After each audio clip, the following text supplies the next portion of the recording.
Salut à tous, c'est Gladys, j'espère que vous allez bien. Aujourd'hui, je vous retrouve dans une nouvelle vidéo, encore une fois, pour vous annoncer un challenge. Et oui, si vous l'avez vu dans ma dernière vidéo, je vous mets dans le petit si jamais ce n'est pas le cas, je vous ai présenté un challenge pour le mois d'octobre. Il s'agit du challenge Frisson d'octobre. Et cette fois-ci, j'ai également envie de vous présenter un challenge que j'organise avec mes copines de Bookstagram. Il s'agit donc de l'édition 1.5 du challenge des terreurs. Cette fois-ci, c'est une édition très courte sur une semaine pour Halloween. Donc cette édition spéciale Halloween est compatible au challenge Frisson d'octobre. Si jamais vous participez déjà au challenge Frisson d'octobre, il n'y aura aucun souci pour participer au challenge des terreurs édition Halloween, si ce n'est que les places sont limitées. Puisque c'est un challenge qui se fait en 5 équipes de 20 personnes, donc il y a vraiment un nombre limite de places. Et le but, c'est de lire des livres qui rapportent des points et gagner un maximum de points pour faire gagner son équipe. Donc voilà un petit peu le principe. Si vous me suivez depuis avant le mois de mai, vous avez déjà vu l'édition du mois de mai où j'avais vlogué pendant tout le mois de mai le challenge des terreurs et chaque semaine on avait un thème différent. Et bien cette fois-ci, on a également choisi de garder un thème, sauf que le challenge se déroulant du 22 au 29 octobre sur une seule semaine, on n'a fait qu'un seul et unique thème. Il s'agit donc du thème plongé dans les ténèbres. On l'a vu de deux aspects, un premier aspect psychologique avec des thrillers, de l'angoisse, des polars, etc. Des livres qui vont être un petit peu angoissants avec du suspense et tout ça. Vraiment le côté psychologique. Et on a vu aussi les ténèbres d'un point de vue créature, présence de créatures. Et cette fois-ci, on a choisi de regrouper des créatures un peu plus maléfiques, bien sûr. Vous n'allez pas y retrouver des elfes ou des fées, mais vous allez pouvoir retrouver dans créatures tout ce qui est vampires, sorcières, fantômes, etc. Franchement, des choses un peu plus maléfiques, un peu plus en accord avec Halloween, tout simplement. Et franchement, je trouve ce thème vraiment super chouette. Je sais pas ce que vous en pensez. Et sincèrement, je pense que toutes les lectures que vous avez pu mettre dans vos pales de Frisson d'octobre peuvent rentrer dans ces thèmes-là sans problème.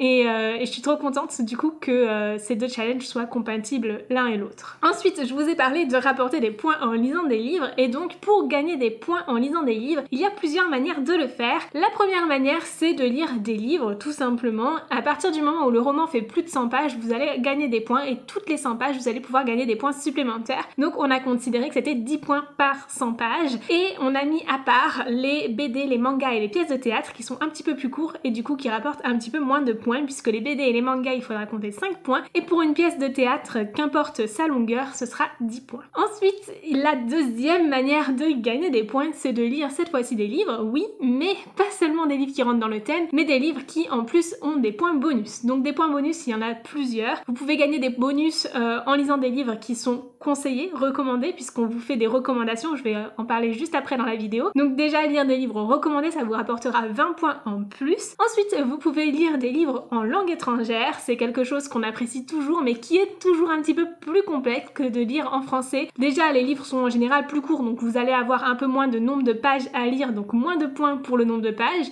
et en plus de ça, vous y passez plus de temps généralement à lire dans une autre langue, donc on vous accorde du coup 10 points bonus lorsque vous lisez en langue étrangère. Si jamais vous lisez un livre d'auteur français, cette fois-ci, ou francophone en tout cas, vous allez pouvoir gagner aussi des points bonus. On accorde 5 points bonus pour un livre d'auteur francophone, histoire de favoriser un petit peu la francophonie au lieu de lire que des livres traduits tout le temps. Et puis, on a également accordé 5 points pour des livres lus en lecture commune. J'y reviendrai un petit peu plus tard sur le principe du challenge et la manière dont il fonctionne réellement pour que vous puissiez comprendre un petit peu cet intérêt des lectures communes, parce qu'il y en a vraiment beaucoup et c'est le cœur même de ce challenge. Ensuite, vous pouvez gagner également 10 points si vous lisez un livre en moins de 24 heures à partir du moment où ce livre fait plus de 300 pages. Donc il faut que ce soit un petit peu challengeant, c'est pour ça qu'on s'est dit bon, rajouter des points bonus pour un livre de moins de 100 pages, c'était pas assez challengeant, du coup voilà, il va falloir vraiment carburer pour gagner ces points bonus de lu en 24 heures. Et le dernier bonus que vous pouvez avoir, c'est 5 points si jamais vous lisez le dernier tome d'une saga, donc tout l'intérêt de finir une saga. On s'est dit que on était très nombreux à commencer les sagas et à ne jamais les terminer, donc on veut un petit peu vous motiver à aller jusqu'au bout, jusqu'à la fin des sagas. Vous pouvez gagner ce bonus si vous lisez toute la saga pendant le challenge, ou si vous lisez seulement le dernier tome, ça marche aussi. Donc vraiment, n'hésitez pas, finissez vos sagas et sélectionnez bien vos livres lors du challenge. Et puis surtout, eh bien, il faut noter que ces bonus ne sont pas compatibles avec les BD, les mangas et les pièces de théâtre parce qu'on s'est dit que des BD, des mangas et des pièces de théâtre c'était vraiment très rapide à lire et que ce ne serait pas très fair play de rajouter des bonus en plus et que c'était trop facile de gagner des points. C'est ce qu'on avait fait lors de la première édition du challenge des terreurs et on s'est rendu compte qu'il y avait une grosse différence là-dedans et finalement les gens n'osaient même pas lire des romans, n'osaient pas lire des romans de plus de 500 pages parce qu'ils ne gagnaient pas assez de points et du coup cette fois-ci on a revu vraiment entièrement ce système de points pour faire en sorte que ce soit plus équitable. Donc j'espère vraiment que ça va être bon cette fois-ci et que ce sera bon, on apprend de nos erreurs comme quoi. Ensuite on va passer à la constitution des équipes puisque c'est un challenge qui se fait en équipe et du coup pour ça j'avais envie de vous présenter chacune des équipes. Donc tout d'abord on est 5 organisatrices au challenge, donc il y a 5 équipes, chacune encadrée par l'une des organisatrices. La première équipe c'est celle de Lola, donc il s'agit de l'équipe des saccageurs de livres. Ce sont toutes les personnes qui ne prennent pas trop soin des livres, qui ont l'habitude de griffonner, de surligner, d'annoter tous leurs romans. Et si vous reconnaissez dans cette équipe, n'hésitez pas à essayer de rejoindre l'équipe de Lola, c'était l'équipe gagnante lors de la première édition. L'équipe suivante, l'équipe 2, c'est l'équipe des spoilers compulsifs, c'est l'équipe de Fanny. Encore une fois, je vous mets tous les liens des comptes Instagram des différentes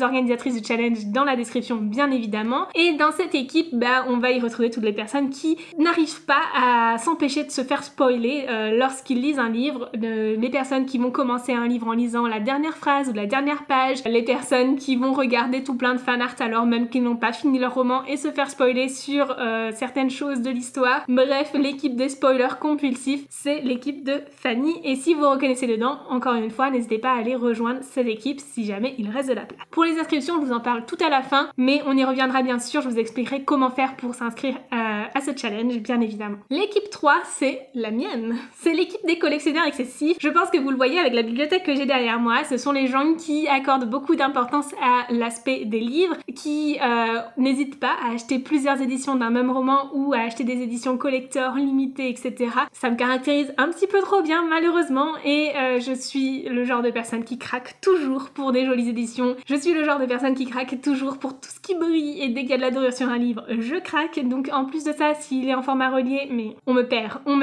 et clairement si vous reconnaissez dans ce type de personne, venez rejoindre mon équipe, ce sera vraiment avec grand plaisir. Ensuite on a l'équipe 4, c'est l'équipe de Louise, l'équipe des distraits sans peine. C'est le genre de personne cette fois-ci qui va passer beaucoup de temps sur son téléphone au lieu de lire, qui va être omnibulé par Instagram, qui va dès qu'il aura fini une page ou autre regarder le nombre de pages qui restent ou repasser sur son téléphone ou autre. Le genre de personne qui est vraiment très vite distraite par ses lectures et qui lit beaucoup de livres en même temps, qui change tout le temps d'un livre à un autre. Clairement, je pense que je me reconnais aussi dans cette équipe, mais c'est celle de Louise et si jamais vous vous reconnaissez dedans, n'hésitez pas à aller rejoindre l'équipe de Louise. Et la dernière équipe de ce challenge, c'est l'équipe de Juliette, c'est l'équipe des oiseaux de la nuit. Cette fois-ci, ça va être les personnes qui vont se coucher à pas d'heure pour lire, continuer de lire, les personnes qui se couchent tard et qui du coup se lèvent généralement tard ou ne dorment pas beaucoup, tout dépend des gens, mais du coup si jamais vous vous reconnaissez dans cette équipe, encore une fois, n'hésitez pas à rejoindre celle de Juliette. Et donc, comme je vous l'ai dit, je vous invite à aller rejoindre les équipes dans lesquelles vous reconnaissez le plus, mais sachez que le nombre de places est très limité puisque on ne peut pas gérer un challenge avec trop de personnes, ce serait vraiment compliqué puisque la base du challenge c'est de faire des lectures communes et du coup on peut pas faire des lectures communes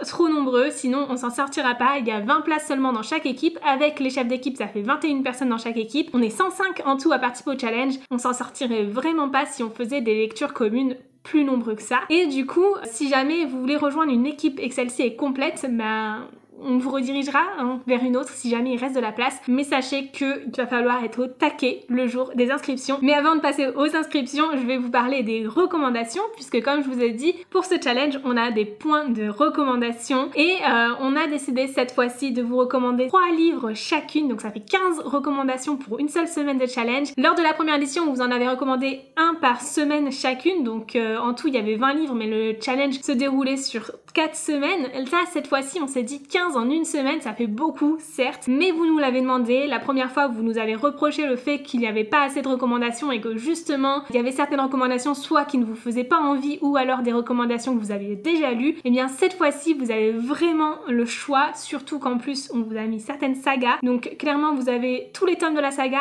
et les spin-offs qui vont avec, si jamais il n'y a pas assez. Vous pouvez aussi lire des livres qui ne sont pas recommandés à partir du moment où ils rentrent dans le thème, mais bien évidemment, sur un challenge aussi court, c'est là l'intérêt d'essayer de gagner gagner un maximum de points en lisant le moins possible en soi. En lisant des livres recommandés, vous gagnez quand même 20 points en plus par lecture, donc ça vaut vraiment le coup. Et donc qu'importe l'équipe dans laquelle vous êtes, vous pourrez lire toutes ces recommandations. C'est pas le choix de l'équipe en fonction des livres recommandés, c'est vraiment vous pouvez lire tous les livres recommandés lors du challenge, qu'importe l'équipe dans laquelle vous êtes. Et donc je vais vous énumérer très rapidement les livres, je vais pas rentrer dans le détail des résumés des histoires, je vous invite à aller les regarder vous-même parce que honnêtement j'ai pas lu tous ces résumés, je ne connais pas toutes ces histoires, mais du coup, et puis comme ce sont des lectures vraiment ténébreuses d'un point de vue soit psychologique, soit de la présence des créatures, mais surtout le côté psychologique qui rentre en compte, on a préféré faire le choix de vous préciser certains trigger warnings qu'on n'avait pas fait non plus dans la première édition, mais cette fois-ci on s'est dit que c'était vraiment indispensable et c'est quelque chose qu'on réitérera sûrement. Et du coup, pour toutes ces recommandations, on vous précise les trigger warnings, donc faites attention suivant vos sensibilités, bien évidemment. Je vais vous mettre les templates des différentes recommandations à côté de moi, mais je ne sais pas si ça sera très lisible, donc n'hésitez pas à aller voir dans ma story à la une sur Instagram si vous voulez avoir justement toutes ces recommandations bien détaillées et pouvoir voir les trigger warnings avant de choisir un livre. Et donc je vais vous énumérer chacune des recommandations sans rentrer dans le détail des résumés parce que je ne les connais tout simplement pas, je n'ai pas lu tous ces livres, je n'ai pas non plus lu les résumés de tous ces livres, mais je le fais entièrement confiance à mes copines de Bookstar. Je suis sûre que les livres qu'elles ont recommandés sont géniaux. Donc premièrement, Lola nous recommande de lire Le Chuchoteur de Donato Carrisi et cette couverture me fait extrêmement peur, je ne pense pas que je le lirai, mais apparemment c'est une pépite dans le genre angoisse. Ensuite, elle nous recommande de lire Il était deux fois de Franck Tillier qui est également une pépite et un nom très reconnu dans le thriller, donc si jamais c'est un genre que vous appréciez ou que vous avez envie de découvrir, n'hésitez pas à lire ce livre. Puis elle nous recommande de lire Frankenstein de Mary Shelley, donc cette fois-ci dans la catégorie monstre. Fanny nous recommande de lire Dullahan de Marine Kellada dans la catégorie terreur, puis Vampiria de Victor Dixon dans la catégorie vampire, et Maintenant qu'il est trop tard de Jessica Warman dans la catégorie thriller. Personnellement, je vous recommande de lire Meg Corbin de Anne Bishop, si ce n'est pas déjà fait, allez-y, c'est un ovni de la bitlit, ce livre c'est juste une pépite. Foncez si vous ne l'avez pas déjà lu, je l'ai mis dans la catégorie loup-garou, mais honnêtement, il y a plusieurs types de métamorphes dans cette histoire, même si ce sont les loups-garous qui sont le plus présents. Ensuite, je vous recommande de lire Les Larmes rouges de Georgia Caldera dans la catégorie vampire, puis La 9e maison de Leigh Bardugo dans la catégorie fantôme. Louise nous recommande de lire Vampire Academy de Rachel Mead dans la catégorie vampire, Assoiffé également donc dans la catégorie vampire mais cette fois-ci de Tracy Wolf, et Harry Potter de J.K. Rowling dans la catégorie sorcier. Et enfin, pour les 3 dernières recommandations, Juliette nous recommande de lire Serpent and Dove de Shelby Maureen dans la catégorie sorcière, puis Thornhill de Pam Smith dans la catégorie fantôme et Enclave de Anne Aguirre dans la catégorie zombie. Et donc maintenant je vais vous parler des modalités pour participer à ce challenge. Donc tout d'abord il faut savoir que c'est un challenge certes de compétition mais avant tout de bonne entente. C'est un challenge où on va peut-être s'envoyer quelques pics entre équipes en disant oui c'est cette équipe qui va gagner etc. Mais honnêtement on sera toujours fair play et on attend de vous que vous le soyez toujours fair play. C'est avant tout l'entente qui compte et franchement c'est trop cool parce que c'est un challenge pendant lequel vous allez faire aussi des connaissances, dans un challenge dans lequel vous allez rencontrer des gens et ça c'est vraiment super chouette. Il y a plusieurs personnes qui se sont rencontrées grâce à ça, qui se sont rencontrées même dans la vraie vie grâce à la première édition du challenge et j'ai vraiment hâte de réitérer l'expérience et de voir que vous allez pouvoir rencontrer des gens grâce à ce challenge. Et donc pour le fonctionnement, ce challenge se déroule principalement sur Discord. Vous allez pouvoir retrouver un Discord commun entre tous les membres du challenge et un Discord par équipe. C'est là qu'on va pouvoir discuter des livres, discuter de vos piles à lire, discuter des lectures communes, échanger au fur et à mesure de nos lectures sur ces romans et surtout c'est là où vous allez pouvoir rapporter vos nombres de points que vous avez gagnés en lisant chaque livre, qu'on va pouvoir faire les totaux et voir où en sont chacune des équipes. Donc tout se fera sur Discord parce que c'est beaucoup plus simple à gérer lorsque l'on est un grand nombre de personnes et surtout pour les lectures communes c'est vraiment très pratique puisqu'on peut vraiment cacher tous les spoilers et ça c'est vraiment super chouette.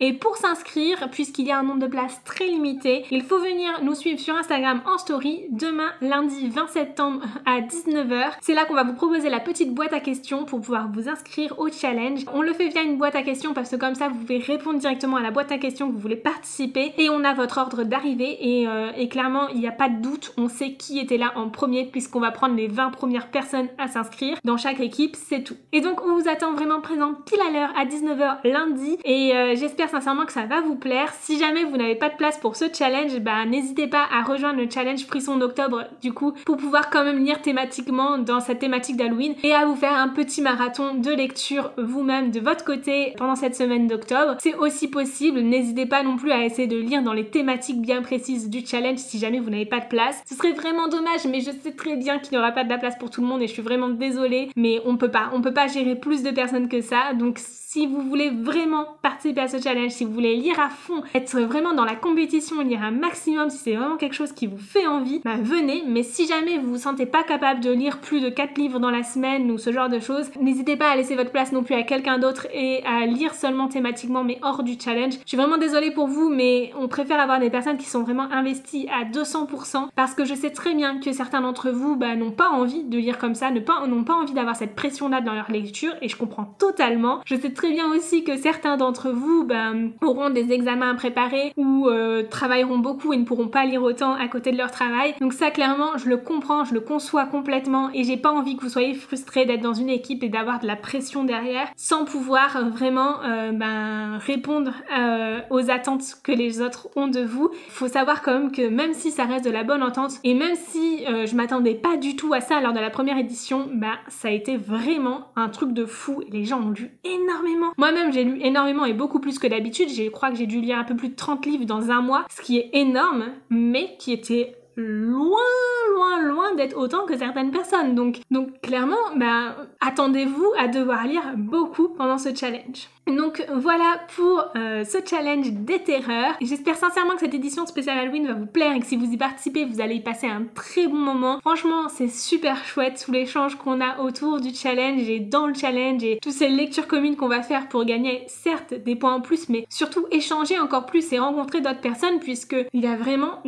tout type de personnes qui participent au challenge et à la première édition, on a eu des personnes qui avaient des comptes Instagram qui étaient même pas des comptes livresques, qui étaient juste des comptes perso et qui justement grâce à ce challenge se sont lancés dans l'aventure de Bookstar et je trouve ça vraiment super chouette et puis on a pu rencontrer plein de personnes. J'espère sincèrement que c'est quelque chose que vous allez vraiment adorer. Et encore une fois, si vous préférez participer au challenge Frisson d'octobre au lieu du challenge des erreurs spéciales Halloween, je comprends totalement et je vous mets notre Discord de discussion dans la barre de description aussi si jamais vous voulez nous rejoindre dessus pour participer au challenge Frisson d'octobre qui est vraiment un challenge à la cool pour le coup. Il y a 4 thématiques, vous pouvez lire 4 livres si vous voulez, vous pouvez en lire moins, vous pouvez en lire plus, c'est vraiment comme vous le sentez, c'est juste un challenge pour vous mettre dans l'ambiance d'Halloween. Donc clairement ces deux challenges n'ont absolument rien à voir l'un avec l'autre si ce n'est que les thématiques sont similaires. Donc voilà pour cette vidéo, j'espère sincèrement qu'elle vous aura plu, qu'elle vous aura permis d'avoir toutes les informations sur ce challenge et j'espère vous retrouver nombreux demain en story et surtout qu'il n'y en aura pas trop nombreux parmi vous qui seront déçus de ne pas avoir une place